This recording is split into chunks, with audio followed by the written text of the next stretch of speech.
حضرت یوسف علیہ السلام آپ نے خواب دیکھا.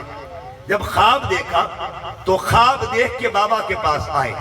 بابا کو عرض کیا یا ابتی، اے میرے بابا جان، انی رأیتو احد عشر کوکبا، میں نے 11 ستاروں کو دیکھا.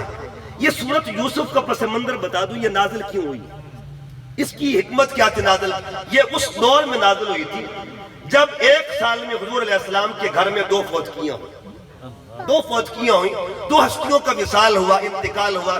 ایک ہستی کو جناب خدیجۃ الکبریٰ کہا جاتا ہے اور ایک ہستی کو جناب ابو طالب کہا جاتا ہے. اس وقت یہ صورت اتری تھی. کیوں اتری تھی؟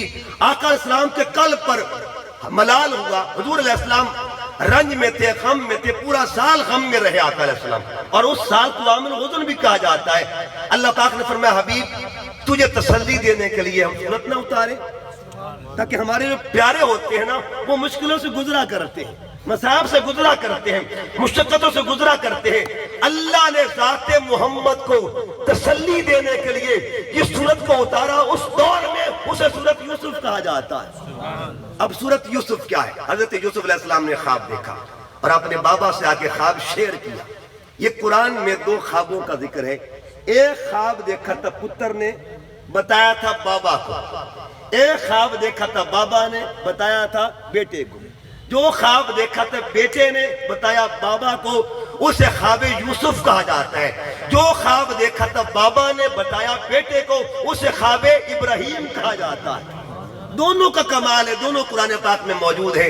اچھا بیٹے نے خواب دیکھا، یہاں سے پتہ چلا یوسف علیہ السلام جانتے تھے اس وقت میرا کوئی دلدار، کوئی غمخوار، تسلیاں دینے والا، حوصلے دینے والا، میرے مسئلے کو حل کرنے والا اگر کوئی ہے نا اسے بابا کہا جاتا ہے. اپنے بابا کی بارگاہ میں آئے کہ انی رأیتو احد عشر کوکبا، بابا جان میں نے 11 ستاروں کو دیکھا ہے، سورج اور چاند کو دیکھا ہے، وہ مجھے سجدہ کر رہے ہیں. حضرت یعقوب علیہ السلام نے فوراً کہا یا بنیا، او میرے پتر یوسف، لا تقصص رؤیاک علی اخوتک، یہ خواب اپنے بھائیوں کو مت بتانا.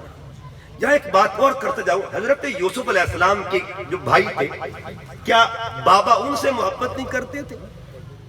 تو بندہ سوچے کہ کیا محبت کا بیلنس نہیں تھا؟ اور پیغمبر خدا ہو کہ توازن محبت کا نہیں تھا؟ کیا یوسف علیہ السلام کی طرف دل زیادہ مائل تھا؟ یہ ذہن میں سوال پیدا ہوتا ہے. اس کی حکمت کیا تھی، وجہ کیا تھی؟ تاکہ ایک تسلی ہو جائے ہمیں. ہم قرآن پڑھتے ہیں، تفسیر پڑھتے ہیں کہ یوسف علیہ السلام سے زیادہ پیار کیوں، شفقت کیوں، محبت کیوں، راز کیا ہے، دل کا میلان یوسف کی جانب کیوں؟ کیا باقی اولاد نہیں تھی ان کی؟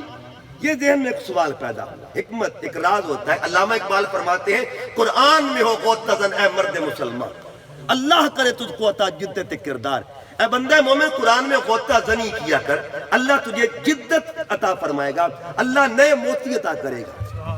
اب حضرت یوسف علیہ السلام کے جو والد گرامی تھے یعقوب علیہ السلام، ان کی 4 شادیاں ہوئی تھیں. ایک بیوی کا نام بلہا تھا، زلفا تھا، لیا تھا، اور چوتھی بیوی کا نام تھا راہیل. یہ جو راہیل تھی یہ یوسف علیہ السلام کی والدہ تھی. یوسف علیہ السلام ان کے وطن سے تھے، ان کے ساتھ بنیامین ان کے وطن سے تھے. ان کی ایک بہن تھی جس کا نام زینب تھا، وہ بھی ان کے وطن سے تھے.